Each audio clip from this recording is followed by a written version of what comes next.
Jesus made a statement to Nicodemus. He said, the wind blows where it wants to. Nobody knows where it comes from or where it's going. There are times in every one of our lives when God strategically changes our direction.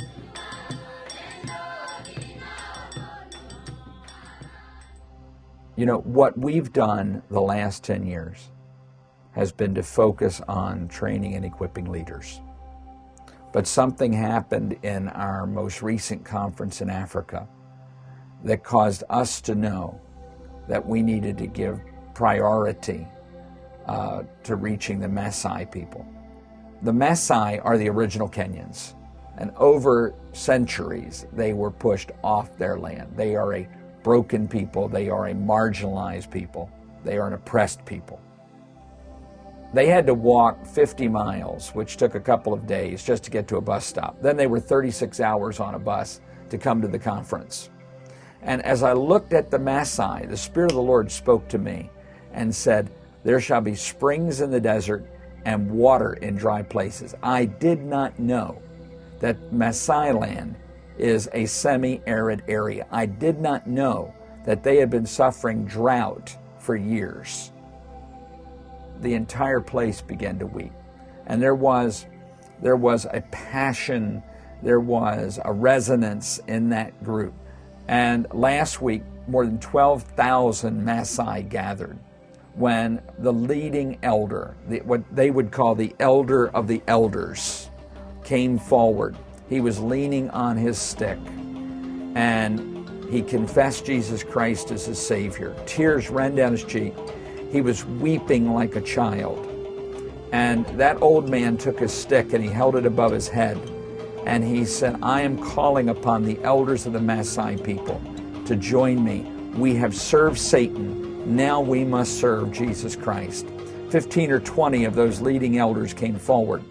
They said, we have done everything we could to keep Jesus out of Maasailand. But today we are inviting Jesus into Maasailand. Hundreds of Maasai gave their hearts to the Lord in that service. Just in this 1 week, blinded eyes were opened, deaf ears were opened, the cripple began to walk. They've never seen anything like this in Maasailand. Just as I was driving into the studio today, I received a call from a political leader in Kenya. But he called to tell me that yesterday something happened in Maasailand that they have never seen before. They heard the sound of rain, and not just a pop-up shower or a thunderstorm, a deep soaking rain. Within 5 days after the tribal elders gave the land back to God, the Lord answered from heaven. Now, I think the real question is, are we going to answer?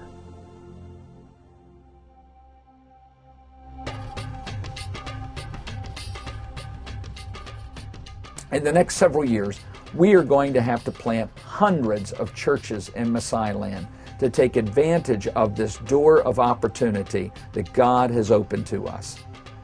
If you want to build a strong church among the Maasai, the first thing that you have to do is drill a well. We're not asking God to come. We're not asking God for revival. It has started. But now it is crucial that we reach the Maasai people, that we build churches, and that we drill wells so that the miracle that has begun can come to full fruition.